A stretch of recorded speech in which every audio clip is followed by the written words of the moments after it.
Welcome to the Roncast, where entrepreneurs find killer tips, techniques, and tools to start and growth hack any business. Brought to you by one of Canada's favorite business personalities, Ron Davies. Enjoy the show.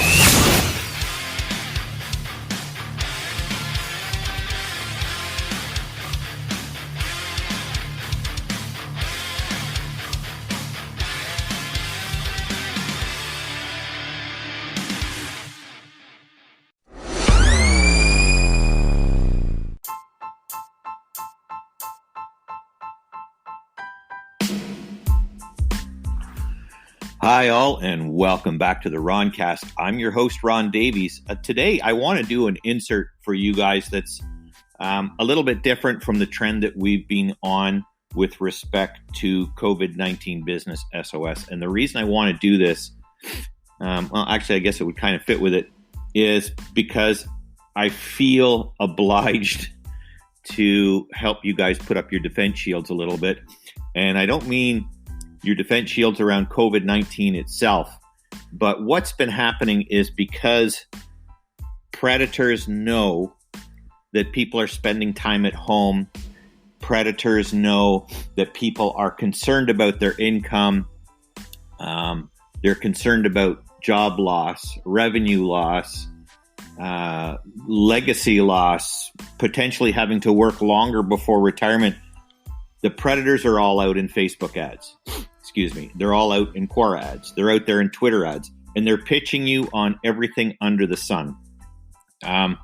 So what I would like to do is just help you to make some good decisions. You're going to see ads in your Facebook feed that are about joining network marketing companies, that are about joining or starting e-commerce, online web businesses. They're about everything. And these are desperate times for all of us. So these sort of predatory types are all out there trying to sell because people aren't spending, right? So they figure, well, if people aren't going to spend for my normal gibberish and garbage, I'm going to pitch them on how to save them financially out of COVID-19. So eyes wide open, right? I mean, really let the buyer beware. And if something looks or sounds or feels too good to be true, it probably is. So before we get into this, into details, I want to make sure that you take a moment to be sure to subscribe to the Roncast, because I'm going to keep sending you awesome stuff your way. It's never going to cost a nickel. I want you to be sure to put a comment if you don't mind. I'd appreciate it.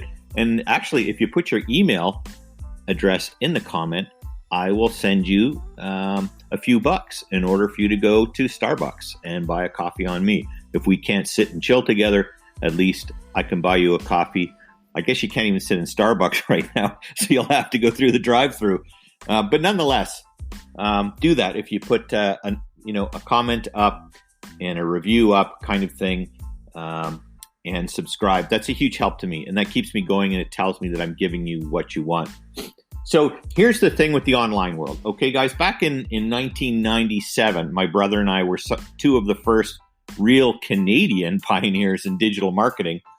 And by around 2005, we were top performers in information marketing, a company called ClickBank.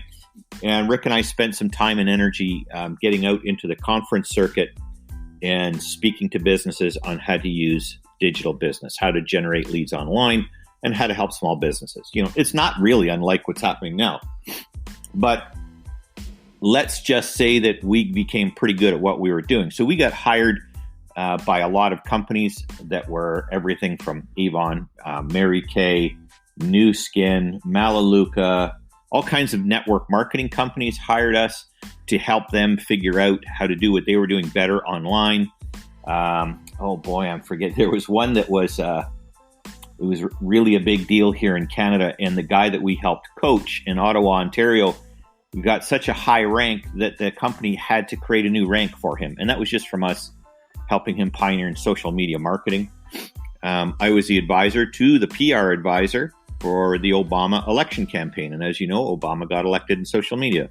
So all of these things kind of aside, I'm just kind of doing a earn the right here to prove to you why I have some space to talk around this. If you're going to look at something that's a business idea or an entrepreneurship idea or venture, I applaud you, because there is nothing more liberating and rewarding and feel good than, being in control of your own destiny.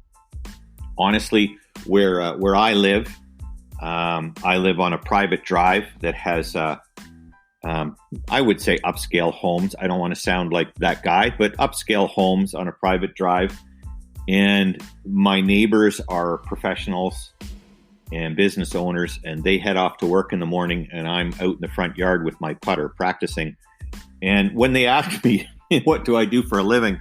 I said, I primarily work on the internet. So immediately they thought I was either running a casino or, adult sites or something. I don't do any of that stuff, to be honest. But that's how much of a mystery it is. So these guys are now home. My neighbors are home like everybody else. And we were standing talking over the hedge, figuratively, and they were talking about, oh yeah, I had this thing in my Facebook timeline and it said join this thing, and then it told me all the things it isn't. So let me speak to that a little bit. If you come to one of these incredibly well laid out, although cartoonish, one-page ads asking you to pay for some kind of coaching, mentoring, anything at all like that, you'll find usually they'll say, oh, and this isn't about SEO, and it's not about pyramid schemes, and it's not about this. If they spend all that time telling you what something isn't about, but they don't tell you what it is about, that should send flags up the pole. Those are warning signs, because that's called failure to disclose. And if someone won't disclose to you what their agenda is and what their product or service or information is, there's a reason for it. Because if they disclose it to you, it's a scam. It's a racket. It's kind of like, without getting too much into religious speak, it's kind of like when the Jehovah's Witnesses come to my door on Sunday morning and don't say who they are or what they represent, though we know who they are because it's Sunday morning. And they try to hand a book off to you that's, the end of the world or whatever. They're not disclosing. So they're violating trust already, which is not very spiritual to start with. I know they have a challenge marketing. That's because what they're marketing is BS, so I don't buy it. But again, let's not digress too much. So when you see these kinds of things, be clear on what it is that you're buying. Make sure that there's a money-back guarantee. Read the terms. I'm seeing this a lot from MLM companies, and I used to do quite a bit of help with MLM companies where they would identify who their top performers are, and I would help them reward those top performers in order to share their techniques with other distributors or independent representatives or whatever each company is calling them. Because digital marketers, if nothing else, are generally very good at data research and figuring out what people are doing to do well in different things. And in the affiliate marketing world, like I say, my brother and I were two of the best in the country nationally. So it hasn't changed much. Success does leave clues. There are elephant tracks behind those that do really well in digital marketing. And good, bad, or otherwise, a lot of them are on Facebook putting ads in your timeline. And remember that Facebook ads can be retargeted through the Google system. And what retargeted means is that sometime, you typed into Google how to make money at home, or how to start a business, or how to buy a franchise. When you did that at Google, Google earmarked you. They put a staple through your earlobe that said, this guy or gal is interested in online business. Now, when somebody goes to market, they can say, I would like to put this message in front of everybody who's ever been earmarked as being interested in business. Same thing happens on Facebook. So that's how these things show up in your timeline. Interestingly, you can also do it by conversation.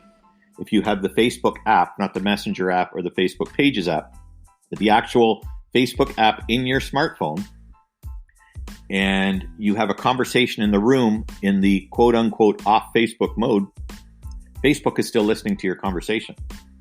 And in fact, if you go into your Facebook app itself go into the menu, go to settings. And once you're in settings, scroll all the way down to where it says off Facebook activity. It will show you all the different other apps on your phone that Facebook listens to, including the microphone, including the camera, sadly, including your banking, not so that they can access your banking, but they get marketing information from your banking app. So be advised, right? Facebook is harvesting all of this information all of the time. So is Google. And the only way to get rid of it is to turn your phone off and never use it again. Interestingly enough, that's not entirely true. Facebook can even do this while your phone is turned off, because your phone is never actually off. It's always sending its location, just less frequently. That's what I've been told by technical people. I don't know if it's true or not. I'm not that technical, right? But when you guys see these things in Facebook feeds or it comes in your email, if it looks too good to be true, it probably is. If you're not sure, you can shoot me an email, ron@theroncast.com, and I can have my guys have a look at it and see if it is on the up and up, and I can maybe give you a little bit of coaching around it just to protect you. Won't cost you a dime, and it might save you a fortune. There are sites out there that review them, but the problem is, even in legitimate online opportunities, for lack of another word, there are people that will buy some information that might be very good information on starting a business, but they don't actually act on it. And then they're angry at the person that provided them the information. That happens all the time, because the reality is that over 95% of people that research doing something to improve their lives financially or improve their lives in any way, could be diet, could be fitness, never actually integrate any of those things into their lives. And that's another podcast, is, how to continue to improve yourself in all ways you can by, say, 1% per day. It certainly adds up. So the long and the short of this is, it's too good to be true, feels like it, tastes like it, smells like it, looks like it, sounds like it, might be too good to be true. It probably is. Be very cautious. And when it comes to network marketing companies, all I can say is this. When you go into business, sure, you're going in to get paid, right? That's why you buy a business. I had 6 different franchises in my life, and you go into business so that you can get paid, right? Instead of from your boss, it comes from your own business. But really, where the real value is in building the business asset. The business asset is what one day you will either exit from completely and sell at great value, because it's based on the amount of business your company did, the amount of profit it makes, its goodwill value, its capital assets, all of these kinds of things. You may not exit entirely. You might exit 95%, stay 5% in the business and keep taking money out as an advisor. Ultimately, at the end of this, you want to be able to sell that asset. I'll keep saying asset a bunch of times because it's an asset. Things like a mailing list even are an asset because it's data. Memberships in an online business, an online website, an online forum. With active forum users, those users, their information is an asset. Email lists cost you because they're assets. If you go into the MLM space, which is anything from doTERRA to Mary Kay to Avon, you are building someone else's asset. You are building Mary Kay's asset. You're building her mailing list. Although, God rest her, I don't think she's around anymore, but you get the idea. You're building that company's asset. You're going out and finding business for them. You're getting paid pennies or nickels, and then they then have all of this information, right? Because you have to submit it to them. They own it. They own the asset. They own your customers. You don't own anything.